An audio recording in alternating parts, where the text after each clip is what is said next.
4-ci pare. Bismillahirrahmanirrahim. Yaxşı ko'rgan narsanglardan sarf qilmoqcha, ya'ni mollaringlarning yaxshisini sadiq qilmoqcha, hargiz yaxshilikqa, ya'ni jannatga erishamaysilar. Allohning yo'lida nimani sarf qilmanglar, Alloh uni bilib turg'uchidir. Tavrat nazil qilinishdan ilgari Isroil, ya'ni Yaqub alayhissalom o'ziga harom qilgan yemekliklar, ya'ni to'g'ning go'shi va sutidan boshqa yemekliklarning hammasi Isroil avlodiga halol edi. Ey Muhammad, ularga aytqinki, agar rostchil bo'lsanglar, Tavratni elib kelib o'qib beqinglar. Shuningdan keyin, ya'ni ro'shan dalil maydonga kelgandan keyin, kimki Alloh nomidan yolg'onni to'qiydi ekan, ular zolimlardir. Aytqinki, Alloh rost aytdi. İslam dinidan iborat İbrahimning to'g'ri diniga ergishinglar. U, ya'ni İbrahim mushriklardan emas edi.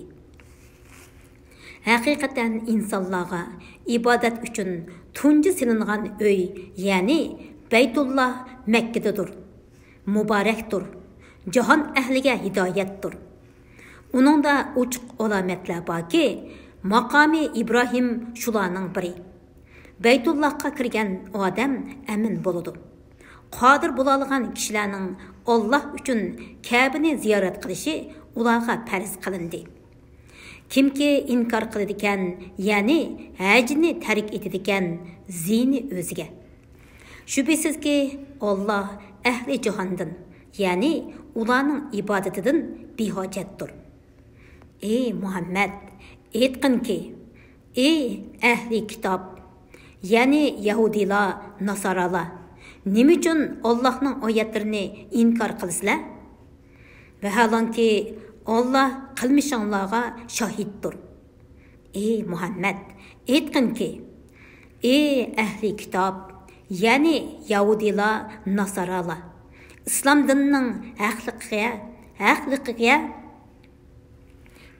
dinining haqliqiga shohid bo'lib turib, nima uchun Allohning yo'lini agri ko'stishni qasdlab, mo'minlarni uningdan to'ssizlar? Alloh qilmishinglardan g'ofil emasdir. Ey mo'minlar, agar ahli kitobdan bir firqaga itoat qilsanglar, mo'min bo'lganinglardan keyin ular sizlarni kofir qilib qo'ydi.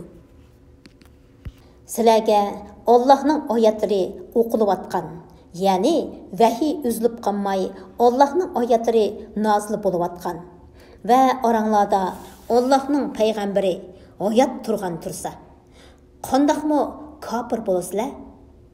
Kimki Allohga, ya'ni Allohning diniga mahkam yepishidi ekan, u to'g'ri yo'lga yetaklangan bo'ladi. Ey mo'minlar, Allohga loyiq ravishda taqvodorlik qilinglar. Faqat musulmonlik holatinglar bilanla vafot bo'linglar. Hammanglar Allohning o'g'amchisiga, ya'ni Allohning diniga mahkam yepishinglar. Ayrılmanglar. Ya'ni sizlardan ilgari Yahudilar va Nasaralar ixtilof qilishgandek, dinda ixtilof qilishmanglar. Allohning sizlarga bergan ne'matini aslanglar. O'z vaqtida sizlar o'zaro dushman edinglar. Alloh dilinglarni birlashtirdi. Allohning ne'mati bilan o'zaro qarindosh bo'ldinglar. Sizlar do'zax cho'qirining girvikida edinglar. Alloh sizlarni islom orqali uningdan qutqizdi. Sizlarning hidoyat tepishinglar uchun Alloh oyatlarini sizlarga shundoq bayon qiladi. Sizlarning oranglarda xayrlik ishlarga da'vat qiladigan, yaxshi ishlarga buyurib, yomon ishlarni man'i qiladigan bir jamoa bo'lsin.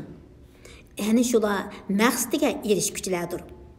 Ro'shan dalillar kelgandan keyin ayrılib ketishgan va ixtilof qilishgan kishilar, ya'ni Yahudilar va Nasaralardek bo'lmanglar. Ya'ni shular cho'ng azobga duchor bo'ladi. Shu kunda, ya'ni qiyomat kunida ba'zi yuzlar, ya'ni mo'minlarning yuzlari oqiradi. Ba'zi yuzlar, ya'ni kuffarlarning yuzlari qoraydi. Yüzü qarayğanlarga farishtalar aytadiki, iymon etqininglardan keyin kofir bo'ldinglarmi? Kofir bo'lganliginglar uchun azobni tetinglar. Yüzü oqarganlar Allohning rahmatida, ya'ni jannatda bo'ladi. Ular uningda, ya'ni jannatda mangu qoladi. Bu Allohning oyatlaridir.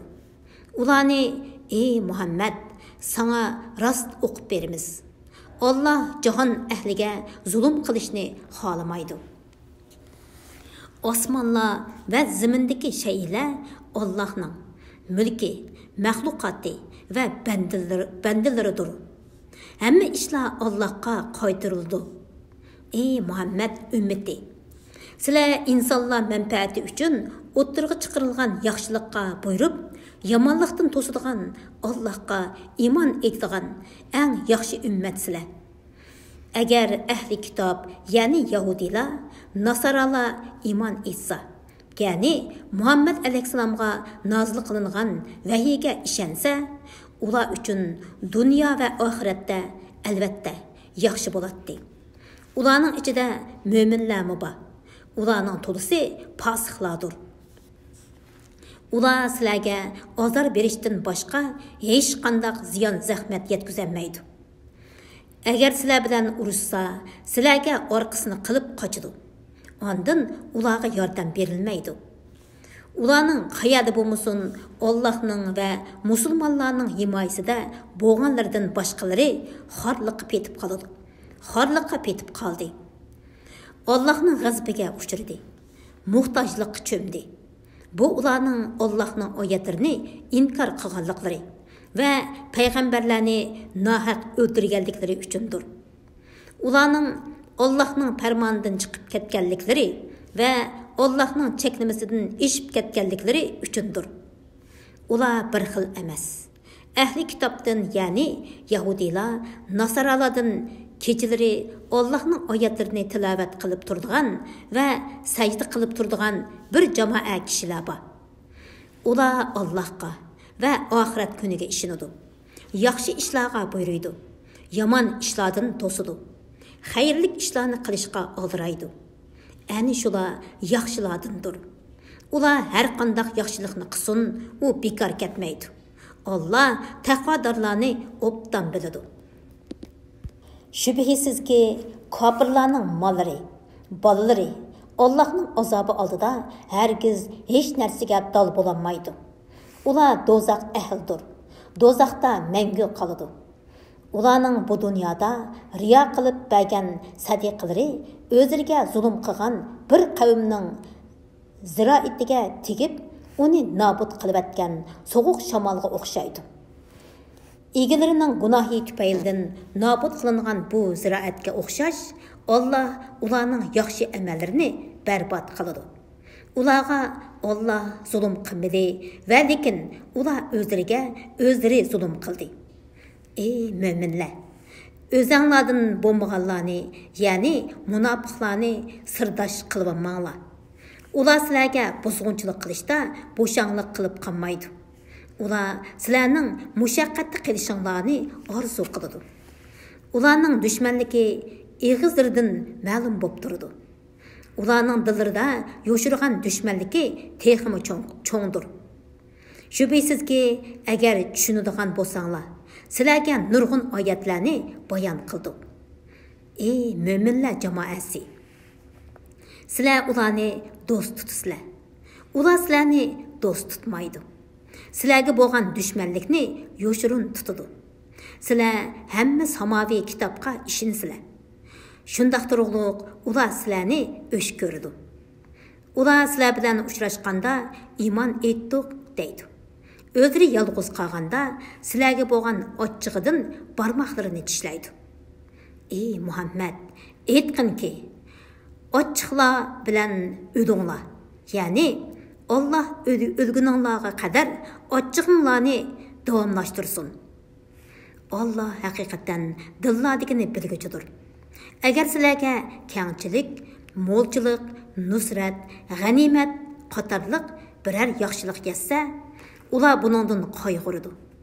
Agar sizlarga ig'irchilik, qahatchilik va mag'lubiyat qatorliq birər yomonlik yetsa, ular buningdan xushal bo'ladi. Agar sizlar ularning aziyatiga sabr qilsanglar va so'zinglarda, harakatinglarda Allohdan qo'rqsanglar, ularning hiylasi sizlarga qilcha ziyon yetkazolmaydi. Allah ularning qilmishlarini haqiqatan to'liq bilguchidir. Ey Muhammad, o'z vaqtida sen aytganda uyingdan Uhudga chiqib, mo'minlarni urush saflariga o'rinlashtirding. Allah so'zinglarni anglab turg'uchidir. Ahvolinglarni bilib turg'uchidir. O'z vaqtida sizlardan ikki guruh, ya'ni Salama o'ymiqi bilan Bani Harisa o'ymiqi ojizlik ko'rsatmoqchi, ya'ni qo'rqib urush maydonidan qaytmoqchi bo'ldi. Allah ularning madadkori edi. Mo'minlar jimi ahvoli va jimi ishlarida Allohga tavakkul qilsin. Allah sizlarga Badrda nusrat ato qildi. Halbuki sizlar kuchsiz edinglar. Soninglar va qurolinglar oz edi. Allohning sizlarga bergan nusratiga shukr qilish yuzidan Allohdan qo'rqinglar. Ey Muhammad, o'z vaqtida sen mo'minlarga Parvardigoringlar sizlarga 3000 farishta tushirib yordam bersa, yana yetmamdi deyding. Shundoq u yetadi. Agar jangda sabr qilsanglar, Allohdan qo'rqib, uning amriga itoat qilsanglar, dushman darhol hujum qilib kelganda, Parvardigoringlar sizlarga 5000 nishonliq farishta bilan yordam beradi. Allah uni, ya'ni farishtalar orqali yordam berishni faqat sizlarga xush xabar bo'lsin va dilinglar shuning bilan xotirjam bo'lsin, shuning bilan dushmanning sonining ko'pligidan qo'rqmasin deb qildi. Yordam faqat g'olib, hikmat bilan ish qiluvchi Alloh tarafidandir. Allohning yordami kofirlarning bir turkumini halok qilish uchun yoki ularni rasvo qilib, ularning umidsiz holda mag'lub bo'lishlari uchundir. Ey Muhammad, hech ish, ya'ni bandalarning ishlarining tadbiri sening ixtiyoringda emas. Allah ya ularning musulmon bo'lsa, tavbasini qabul qiladi. Ya ular zolim bo'lganligi uchun kufrida ching tursa, ularni azobga duchor qiladi. Osmonlardagi va zamindagi narsalarning hammasi Allohning mulkidir. Allah xohlagan kishiga mag'firat qiladi, xohlagan kishiga azob qiladi. Allah mag'firat qiluvchidir. Nihoyat mehribondir. Ey mo'minlar, jazonini qatma-qat oshirib yemanglar. Maqsadinglarga erishish uchun Allohdan nahiy qilgan ishlarni tark etib qo'rqinglar. Kofirlar uchun tayyorlangan do'zaxdan, ya'ni do'zaxga kirishga sabab bo'ladigan yomon ishlardan saqlaninglar. Sizlarga rahmat qilinishi uchun Allohga va payg'ambarga itoat qilinglar. Parvardigoringlarning mag'firatiga va taqvodorlar uchun tayyorlangan kengligi osmon zamincha keladigan jannatga oldiranglar. Taqvodorlar kengchilikdimi, qisınchilikdimi Alloh yo'lida pul mol sarf qildiganlar. O'ch edishqa qodir turuqliq ochchig'ini yutadiganlar. Yomonlik qilgan yoki bo'zaq qilgan kishilarni kechiradiganlardir. Allah yaxshilik qiluvchilarni do'st tutadi. Taqvodorlar yomon bir guruh qilib qolsa yoki o'zlariga zulm qilsa, Allohni yod etadi. Gunohlar uchun mag'firat talab qiladi. Gunohni kechiradigan Allohdan boshqa kim bor? Ular qilmishlarini bilib turib davomlashtirmaydi. Ularning, ya'ni yuqorqi xislatlarga ega kishilarning mukofoti Parvardigori tarafidan bo'lgan mag'firat va ostidan o'stanglar eqib turadigan jannatlardir. Bu yerlarda ular mangu qoladi. Yaxshi ish qiluvchilarning erishadigan savobi nima degan yaxshi? Sizlardan ilgari nurg'un ummatlar kelib ketdi. Yer yuzida sayr qilinglar. Haqni yolg'onga chiqarganlarning oqibatining qandoq bo'lganligiga qaranglar. Bu Qur'on umumiy insonlarga bayondir. Ya'ni halol bilan haromni ochiq bayon qiladi. Taqvodorlarga to'g'ri yo'l ko'rsatguchidir va vaz nasihatdir. Jihoddan bo'shib qolmanglar. Shahid bo'lganlar uchun qayg'urmanglar. Agar mo'min bo'lsanglar, ustunlik qozonasizlar. Agar sizlarga shikastlik yetgan bo'lsa, ya'ni bu jangda sizlar yaralangan va shahid bo'lgan bo'lsanglar, dushmanlarga Badri jangida o'xshashlar shikastlik yetdi. Ya'ni ular yaralandi. Dushmanlarga Badri jangida o'xshashlar shikastlik yetdi. Ya'ni ular yaralandi va o'ldirildi. Bu kunlarni insonlar orasida o'ylantirib turamiz. Ya'ni g'albini hamisha bir firqada qilmay, bir kun bu firqada, bir kun u firqada qilamiz. Bu Allohning haqiqiy mo'minlarni munofiqlardan ayirishi uchundir. Sizlarni shahidlardan qilishi, ya'ni sizlardan ba'zilarni shahidlik darajasiga musharraf qilishi uchundir.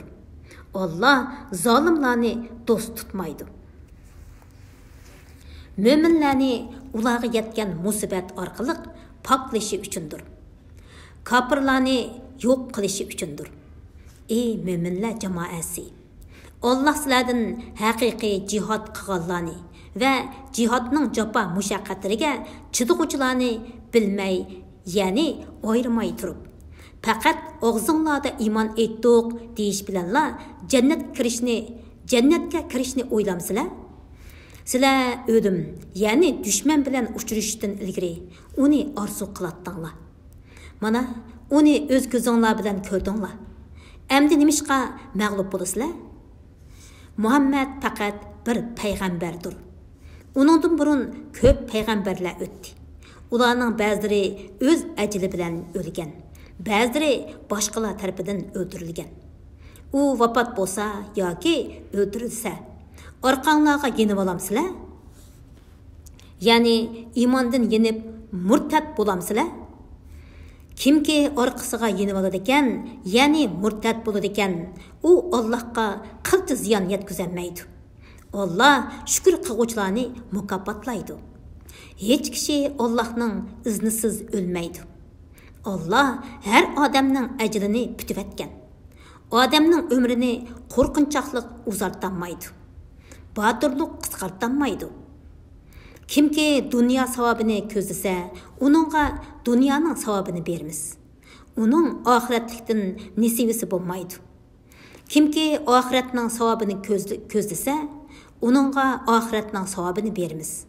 Shukr qiluvchilarni mukofotlaymiz. Nurg'un payg'ambarlar bilan ko'plagan xudojuy o'limalar birlikda jang qildi. Ular Alloh yo'lida yetgan kulfatlardan ruhsizlanmadi, bo'shashmadi, bosh egmadi. Alloh o'zining yo'lida duch kelgan qiyinchiliklarga chidashlik berguvchilarni do'st tutadi. Ularning so'zi faqat: Parvardigorimiz, gunohlarimizni, ishimizga chakdan oshganligimizni mag'firat qilgin. İşimizde çektin oşqanlığımızı məğfirat qılğın. Qədəmlərimizni cəng meydanında müstəhkəm qılğın və kafir qavmga qarşı bizga yordam bergin degəndən başqa bo'lmadı. Allah ularga dunyoning savobini, ya'ni düşmanlar ustidan g'alaba qilishni va oxiratning yaxshi savobini, ya'ni jannat va uning ne'matlarini ato qildi. Allah yaxshilik qiluvchilarni do'st tutadi. Ey mo'minlar, agar sizlar kofirlarga itoat qilsanglar, ular sizlarni orqanglarga, ya'ni kufriga yondirdi. Shuning bilan ziyon tatib qolasizlar. Undaq emas. Ya'ni ular sizlarning itoat qiladigan madadkoringlar emas. Alloh sizlarning madadkoringlardir. Uningga itoat qilinglar.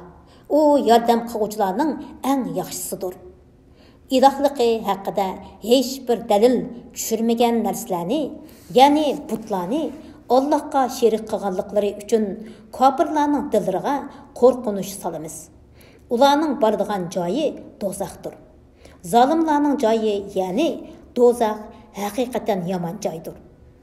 Allah sizlarga qilgan dushmaninglarga qarshi nusrat ato qilishdan iborat va'dasida turdi.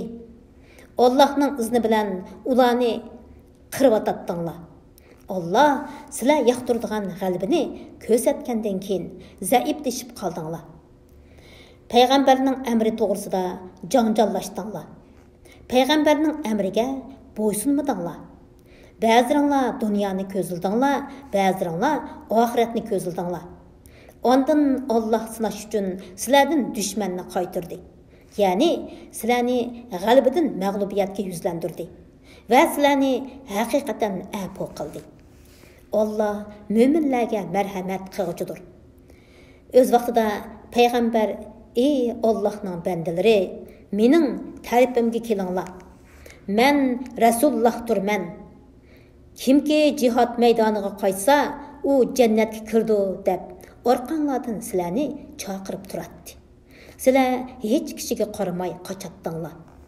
Buningdan keyin qo'linglardan ketgan narsaga, ya'ni g'animatga, beshinglarga kelgan musibatga, ya'ni mag'lubiyatga qayg'urmasliginglar uchun Alloh sizlarga g'am ustiga g'am berdi. Ya'ni sizlarni g'animatdan mahrum qilganning ustiga mag'lubiyat bilan jazoladi. Allah qilmishinglardan xabardordir. G'amdan keyin Allah sizlarga aminlik tushirib berdi. Sizlarning bir qisminglarni, ya'ni haqiqiy mo'minlarni mugdak bosdi. Yana bir qisminglar, ya'ni munofiqlar o'zlari bilan bo'lib ketdi. Ya'ni kuffarlar qayta hujum qilamo deb jon qayg'usi bilan bo'lib ketdi. Bular jahiliyat davri kishilariga o'xshash Allohga qarata noto'g'ri gumonlarda bo'ldi.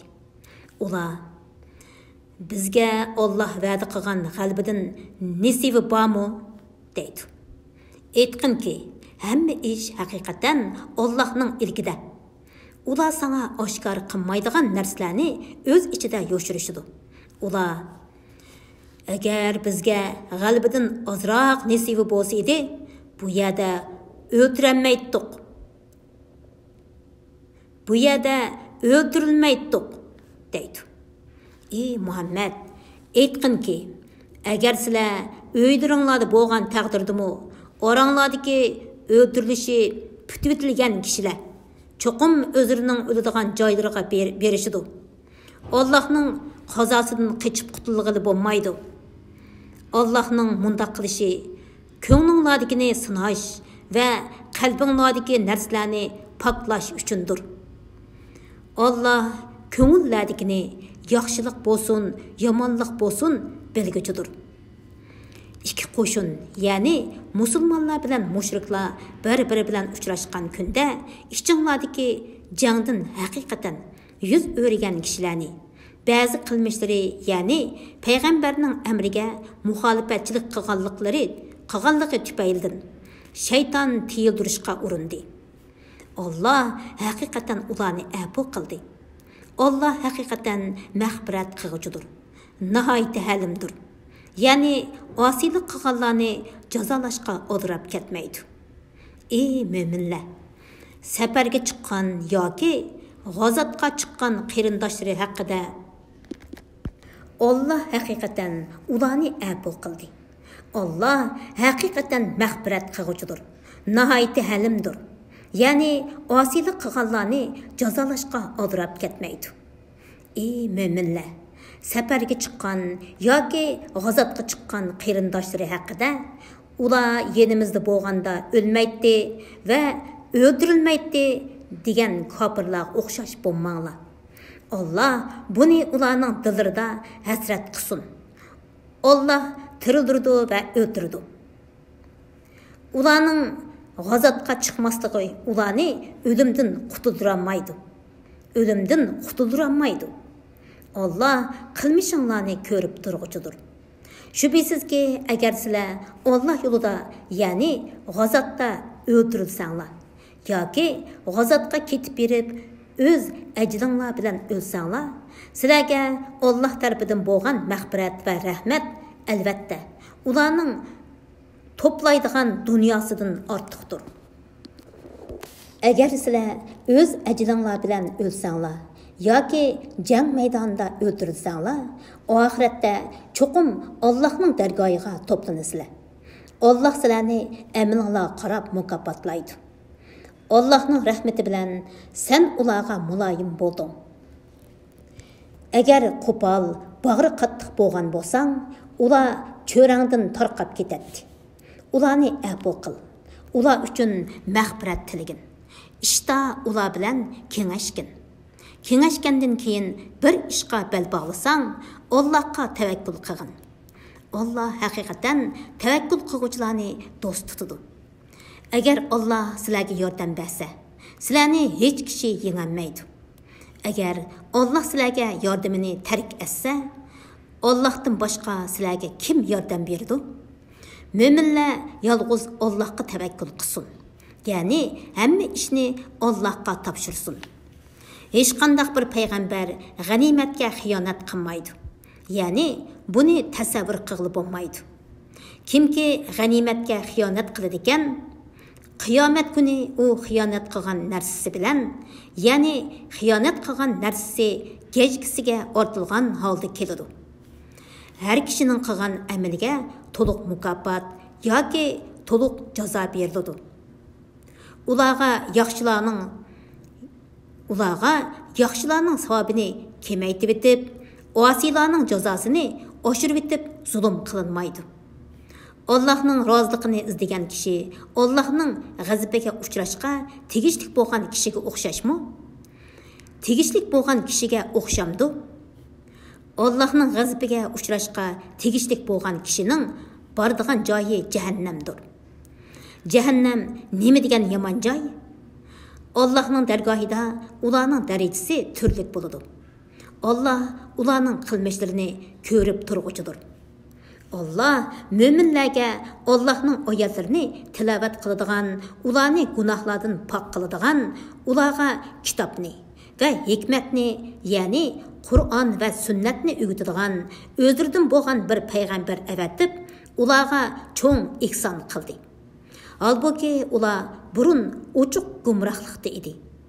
Sizlarga yetgan musibat, sizlar dushmanga yetkazgan musibatning yermiga teng keladigan tursa, ya'ni Uhud g'azotida sizlardan 70 kishi shahid bo'lgan tursa, Badri g'azotida bo'lsa mushriklardan 70 kishini o'ldirgan, 70 kishini asir olgan tursanglar.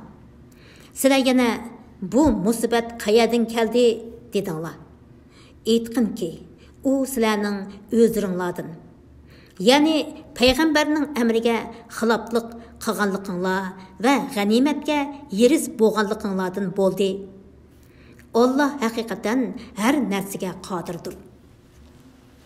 İki qo'shin uchrashgan kunda, ya'ni musulmonlar bilan mushriklar to'qnashgan Uhud jangida sizlarga kelgan musibat Allohning irodasi bilan kelgandir. Bu haqiqiy mo'minlarni bilish, ya'ni ayirish uchundir. Va munofiqlarni bilish, ya'ni ayirish uchundirki, ularga kelinglar. Allah yo'lida urush qilinglar yoki o'zinglarni qo'g'danglar deyilsa, ular urushdan xabar topgan bo'lsak, albatta sizlarga ergashatdik. Ya'ni sizlar bilan bir safda turib urush qilatdik dedi. O kunda ular iymonga qaraganda kufriga yaqin edi. Ular ko'ngillarida yo'q narsalarni ig'izdirdi dedi. Ular yo'shirganni, ya'ni nifoq bilan mushriklikni Alloh obdan biladi. Bu yana Allohning urushga chiqishni xohlamagan munofiqlarni ayirishi uchundirki, ular uylarida o'tirib qarindoshlariga, agar ular, ya'ni mo'minlar bizga bo'ysungan bo'lsa, ya'ni nasihatimizni anglab urushdan qaytgan bo'lsa, o'ldirilmaydi dedi.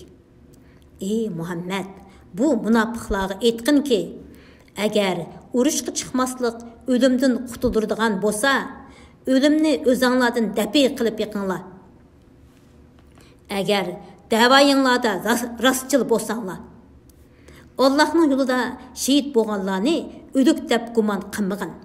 Balki ular tirik bo'lib, Allah'ның dargohidagi rizqdan bahramon qilinadi. Ya'ni jannatning ne'matlaridan atdigan oqshomda mangulik rizqlantirib turiladi. Ular Allah'ның o'zri bergan fazlidan xursanddir. Özünün arkasından texi yetip kelmegen, yani şehit bo'lmay tirik qalgan qeyrindaşlarga oxiratda ne qorqunuş, dunyodan ayrılganlıqıga ne qayg'u yo'q ekanligi bilan xush xabar berishni tilaydi.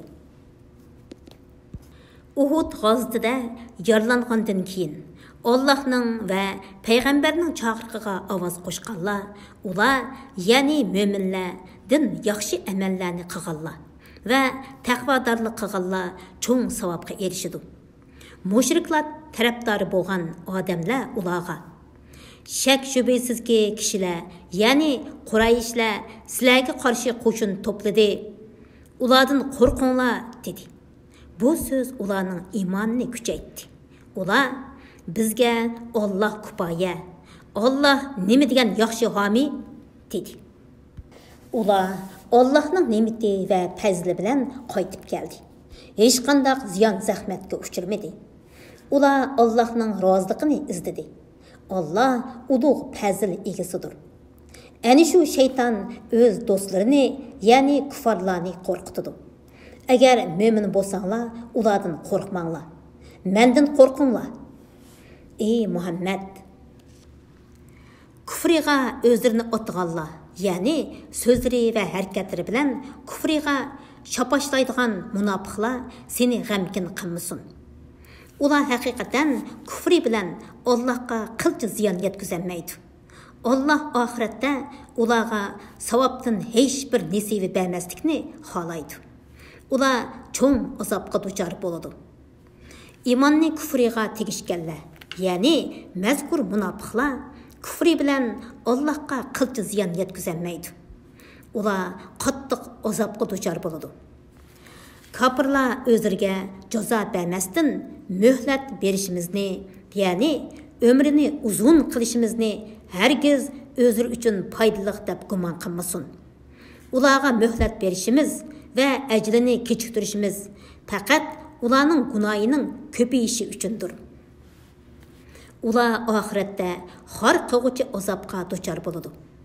Allah yomonni, ya'ni munofiqni yaxshidan, ya'ni mo'mindan ayirmoqcha mo'minlarni, ya'ni sizlarni hozirgi petinglarcha qo'ymaydi.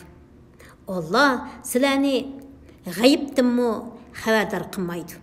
Va lekin Allah payg'ambarlardan xolig'ini tanlab, uningga Muhammed aleyhisselamga munafiqlarning holini bildirgandek g'ayibni bildirdi. Allah'a ve onun peygamberlerine iman ettinglar. Eğer sizler iman etsanglar ve perverdigarınlardan korksanglar, çoğun savabga erişsizler. Allah öz fazlidan bergen narsalarga, yani pul, malga bexillik qildiganlar, bexillikni özür üçün faydalı deb gumon qilmasin. Amelde bu ular üçün ziyonliqdir. Ularning bexillik qilgan narsasi qiyomat kuni ularning bo'yniga taqoq qilib silinadi. Osmonlarning va yerning mirosi Allohningdir. Ya'ni koinotdagi hamma narsa Allohning mulki bo'lib, ular fani bo'lgandan keyin Allohning dargohiga qaytadi. Allah qilgan amallaringlardan xabardordir. Allah qilgan amallaringlardan xabardordir. Allah bo'lsa haqiqatan faqir. Biz bo'lsak boy degan kishilar, ya'ni Yahudilarning so'zini Allah haqiqatan angladi. Ularning so'zlarini va payg'ambarlarni nohaq o'ldirganliklarini xotirlab qo'yamiz. Ya'ni noma amaliga muakkal farishtalarga buni ularning noma amaliga yezishni buyuramiz. Hamda oxiratda farishtalar tili orqali ko'ydirgichi azobni tetinglar deymiz. Bu sizlarning qilmishinglar tufaylidandir. Allah bandalarga zulm qilguvchi emasdir. Ular Tevratda Allah bizni osmondan tushgan o't yeb ketadigan bir qurbonlik keltirmaguncha haqiqatan hech bir payg'ambarga iymon keltirmaslikka buyurdi dedi. Bu iftira bo'lib, Allah ularni buyurgan emas. Ey Muhammad, ularga aytqanki, sizlarga mo'jizlar va sizlar aytgan mo'jiza bilan haqiqatan nurg'un payg'ambar keldi. Agar sizlar da'voyinglarda rostchil bo'lsanglar, ularni nimishqa o'tirdinglar? Ey Muhammad, ular seni yolg'onga chiqargan bo'lsa, qayg'urib ketmagin. Senden ilgari o'tgan mo'jizlarni, kitoblarni, ya'ni İbrahim alayhissalomga nozil qilingan sahifalarga o'xshash samaviy kitoblarni va nurliq kitobni, ya'ni Tavrat, İncilga o'xshashlarni ilib kelgan nurg'un payg'ambarlarmi yolg'onga chiqarilgan edi. Har bir jon egisi o'limning ta'mini tetig'uchidir. Sizlarning ajringlar, ya'ni amallaringlarning savobi qiyomat kuni to'liq beriladi. Kimki do'zaxdan yiroq qilingan va jannatga kirgizilgan ekan, u murodiga yetgan bo'ladi.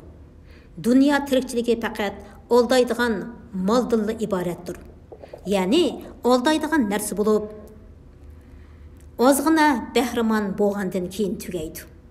Sizlar mollaringlarda sadiqaga buyurilish va ofat yetishi bilan va jonlaringlarda qatl qilinish, asir edinish, kesal bo'lish bilan cho'qim sinilisizlar. Sizlardan ilgari kitob berilganlar, ya'ni Yahudilar va Nasaralardan, mushriklardan cho'qim nurg'un yomon so'z anglaysizlar. Agar yuqorqi ahvollar yuz berganda sabr qilsanglar, so'zinglar va harakatinglarda Allohdan qo'rqsanglar, undaqda bu haqiqatan iroda bilan qilinishga tegishli ishlardandir. O'z vaqtida Allah kitob berilganlar, ya'ni Yahudilardan kitobni, ya'ni kitobdagi Allohning ahkomlarini kishilarga cho'qim bayon qilib berishga va yoshirmaslikqa ahd oldi. Lekin buni, ya'ni ahdini ular orqasiga cho'rvatdi va uni ozg'ina badalga, ya'ni dunyoning arzimas narsasiga tegishdi. Ularning tegishib olgani nima degan yomon? Ey Muhammad, qilgan ishlaridan, ya'ni haqni yapqanliqidan xushal bo'ladigan, qilmagan ishlari bilan madhilanishni yaxshi ko'radigan kishilarni hargiz Allohning azobidan qutuladi deb gumon qilmagin. Ular qattiq azobga duchor bo'ladi. Osmonlarning va zaminning podshohligi Allohga xosdir. Alloh hamma narsaga qodirdir. Shubhisizki, osmonlarning va zaminning yoritilishida, kecha bilan kunduzning navbatlashib turishida aql egalari uchun albatta ro'shan dalillar bor. Ular o'ri turgandimi, o'tirgandimi, yotgandimi Allohni eslab turdi. Osmonlarning va zaminning yoritilishi to'g'risida fikr yurgizdi. Ular aytadi: Parvardigorimiz, buni bekor yaratmading. Sen poktursan. Bizni do'zax azobidan saqlagin. Parvardigorimiz, sen kimniki do'zaxga kirgizdikansan, uni albatta xor qilgan bo'lasan. Zolimlarga hech qanday yordamchi bo'lmaydi. Parvardigorimiz, biz haqiqatan bir chaqirg'uchining, ya'ni Muhammad alayhissalomning Rabbinglarga iymon etinglar deb iymonga chaqirganligini angladik. İman etdik. Parvardigorimiz, bizning gunohlarimizni mag'firat qilgin. Yomonliklarimizni yo'q chiqargin. Bizni yaxshilarning qatorida qabzi ruh qilgin. Parvardigorimiz, bizga payg'ambarlaring haq orqali va'da qilgan narsani, ya'ni itoat qilganlarga xos bo'lgan jannatni bergin. Qiyomat kuni bizni rasvo qilmagin. Sen haqiqatan va'danga xiloflik qilmaysan. Ularning duosini Parvardigori ijobat qildi. Men sizlardan er bo'lsin, ayol bo'lsin, har qanday bir yaxshi ish qiluvchining qilgan amalini bekor qilib etmayman. Sizlar bir-biringlardan törelgan. Hicrat qilganlar, yurtlardan haydab chiqarilganlar, mening yo'limda, ya'ni Allohning dini uchun aziyat tortganlar, urushga qatnashganlar, ya'ni mening yo'limda urushganlar va mening yo'limda o'ldirilganlarning gunohlarini mag'firatim va rahmatim bilan albatta yo'q chiqarman. Albatta, ularni ostidan o'stanglar iqib turadigan jannatlarga kirgizaman. Bu ularning yaxshi amallari uchun Alloh tarafidan berilgan mukofotdir. Allohning dargohida yaxshi mukofot, ya'ni jannat bor. Kofirlarning pul, mol, obro'y, martaba izlash yuzidan shaharlarda kezib yurishlari seni oldimisin. Bu ozg'ini bahramon bo'lishdir. Kelgusida ularning joyi jahannam bo'ladi. U nima degan yomon to'shak? Parvardigorga taqvodorlik qilgan kishilar ostidan o'stanglar iqib turadigan jannatlardan bahramon bo'lib, u yerda mangu qoladi. Bu Alloh tarafidan bo'lgan kutib olishdir. Allohning dargohidagi narsalar, ya'ni mukofot va hurmat yaxshi bandalar uchun. Kuffarlar bahramon bo'lgan voqeasi yo'q ozg'in rohatdan ortiqdir. Ahli kitob orasida haqiqatan Allohga iymon keltiradigan, sizlarga nozil bo'lgan kitobga, ya'ni Qur'onga, o'zlariga nozil bo'lgan kitobga, ya'ni Tavratga va Injilga ishonadiganlar bor. Ular Allohdan qo'rqadi. Allohning oyatlarini ozg'in badalga tegishmaydi. Ya'ni ularning kitoblaridagi Muhammad alayhissalomning sifatlari va shariat ahkomlarini rohiblarga o'xshash dunyoning arzimas narsalarini deb o'zgartib etmaydi.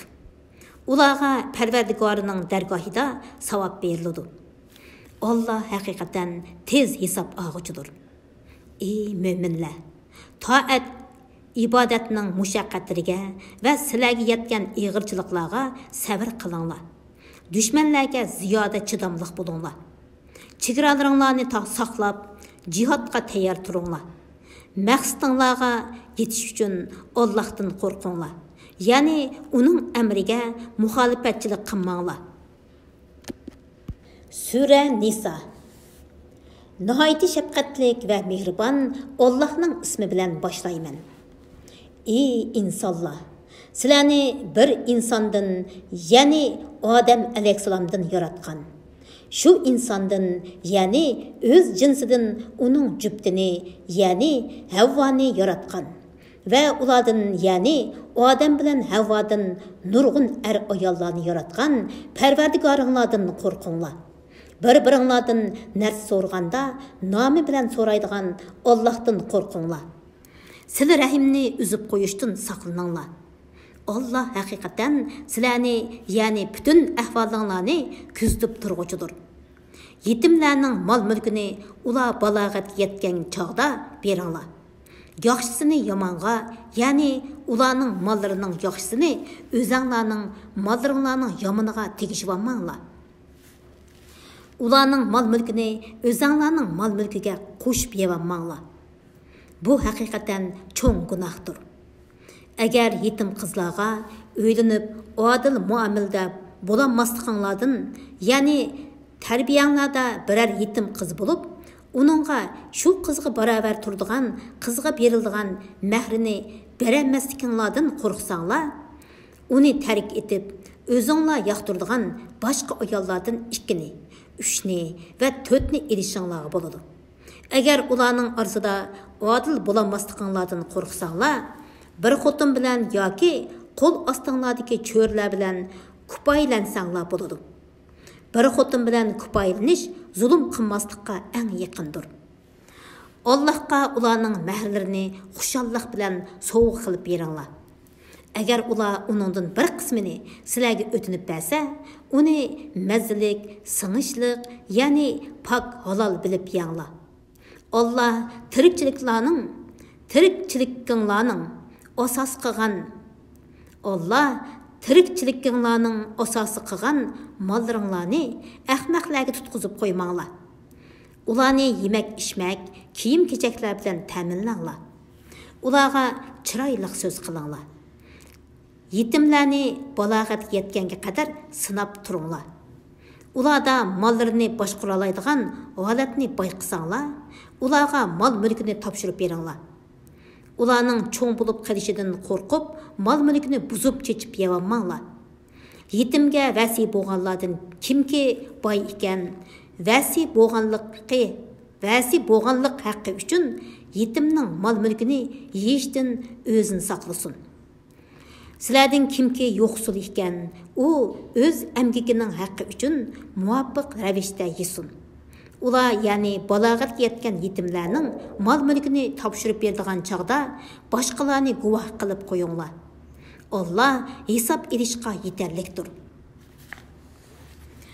Ota-onasi va tuqqanlari qoldirgan mirosda, ya'ni meyitning tarakisida erlarning hassisi bor. Mayli u, ya'ni taraka oz bo'lsin yoki ko'p bo'lsin, har odam Allohning odil shariatida belgilangan hassisini oladi. Taqsimot vaqtida varis emas tuqqanlar, tuqqan emas yetimlar va miskinlar hozir bo'lsa, ularga buningdan, ya'ni tarakidan ularning ko'nglini ilish uchun bir oz narsa beringlar.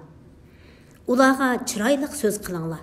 Ya'ni bu kichiklarning meli bizning emas deganga o'xshash o'zlarini aytinglar.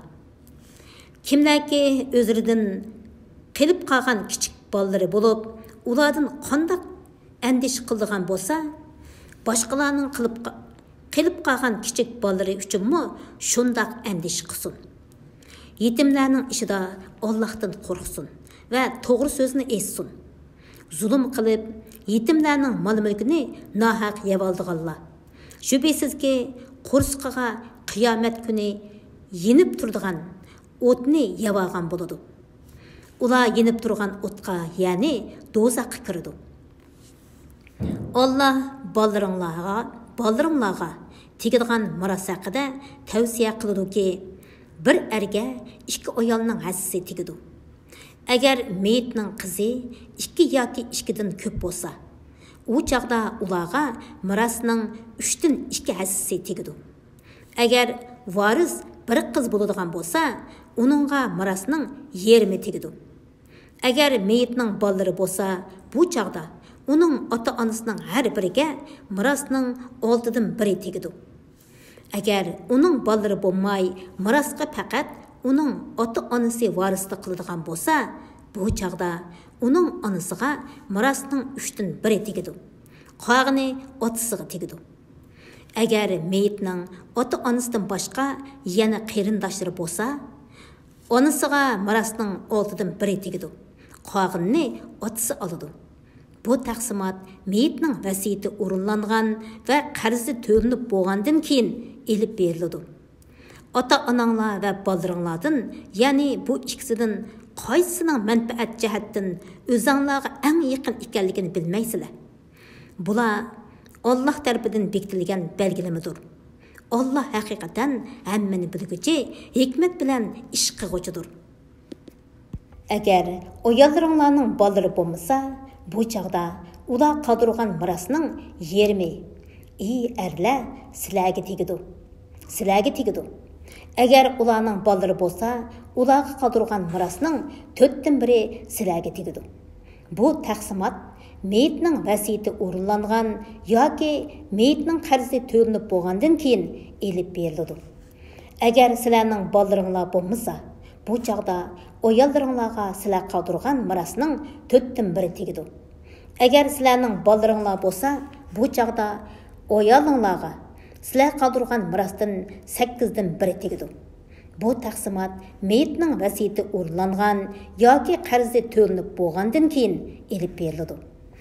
Agar miros qoldiruvchi ota-onasiz, bolasiz, er yoki ayol bo'lib, uning faqat oni bir qarindoshi va oni bir hamshirisi bo'lsa, ularning har biriga mirosning 6dan 1 tegadi.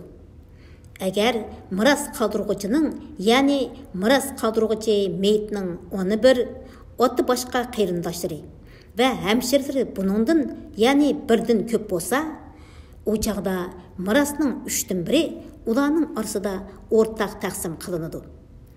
Bu taqsimot meyitning vasiyati o'rinlangan yoki qarzi to'lanib bo'lgandan keyin elib beriladi. Miras qoldiruvchi odamning vasiyati varislarga ziyon yetkazmaydigan bo'lishi kerak. U Alloh tarafidan qilingan tavsiyadir. Allah hammani bilguchidir, halimdir. Ya'ni amriga xiloflik qiluvchilarni jazolashga oldirab ketmaydi. Ani shular, ya'ni Allah bandalarining amal qilishi uchun belgilab bergan yuqoridagi ahkamlar Allohning qonunlaridir. Kimki Allohga va uning payg'ambariga itoat qiladi ekan, Alloh uni ostidan o'stanglar yiqib turadigan jannatlarga kirgizadi. U yerlarda mangu qoladi. Bu cho'ng muvaffaqiyat qozonishdir. Kimki Allohga va payg'ambariga osiylik qilib, Allohning qonunlarining sirtiga chiqib ketadi ekan, Alloh uni do'zaxga kirgizadi. U do'zaxda mangu qoladi. Xo'rlig'uchi azobga duchor bo'ladi. Ayollardan fahisha qilganlarni isbotlash uchun oranglardan 4 guvohchi keltiringlar. Agar ular guvohlik bersa, ya'ni ular guvohlik berib ayolning jinoyatini isbotlasa, toki ayollarga vafot bo'lganga yoki Alloh ularga bir chiqish yo'li berganga qadar ularni uyda tutinglar. Oranglarda 2 kishi, ya'ni er bilan ayol fahish qilsa, ularni ayblanglar. Agar ular tavba qilib tuzalsa, ularni kechiringlar. Allah tövbini bekmi qabul qiluvchidir. To'limi mehribondir.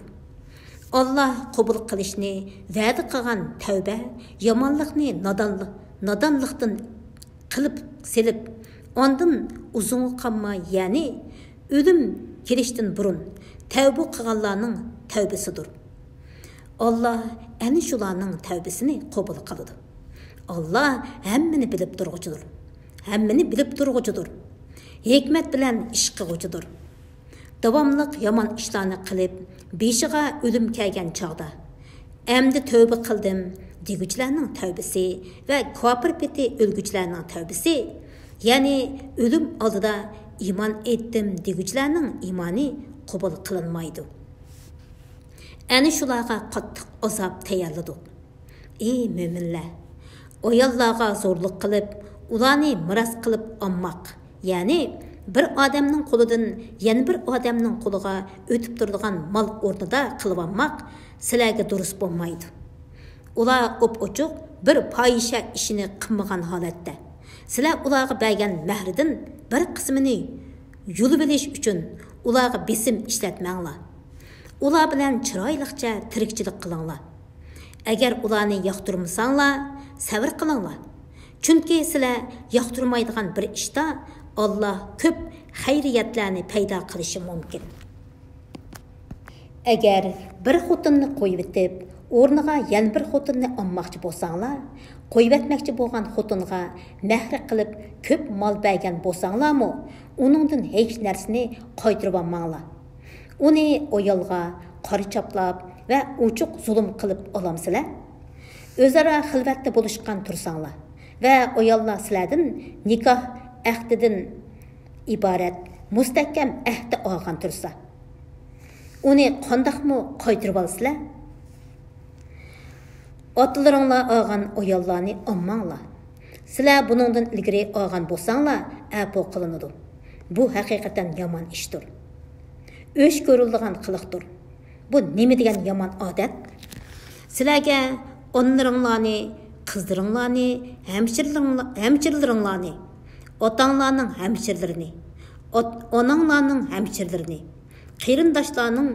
qerindishinglarning qizlarini, hamshiranglarning qizlarini, sut onlaringlarni, imildash hamshirlaringlarni, qiyin onanglarni, sizlar bir yerda bo'lgan ayollaringlarning boshqa erdan bo'lgan uyinglarda tarbiyalangan qizlarini. Bu shart emas. Uyda tarbiyalanmagan bo'lsa-mu, elish harom qilindi. Sizlarga onlaringlarni, qizlaringlarni, hamshirlaringlarni, otanglarning hamshirlarini, onanglarning hemşirlerini,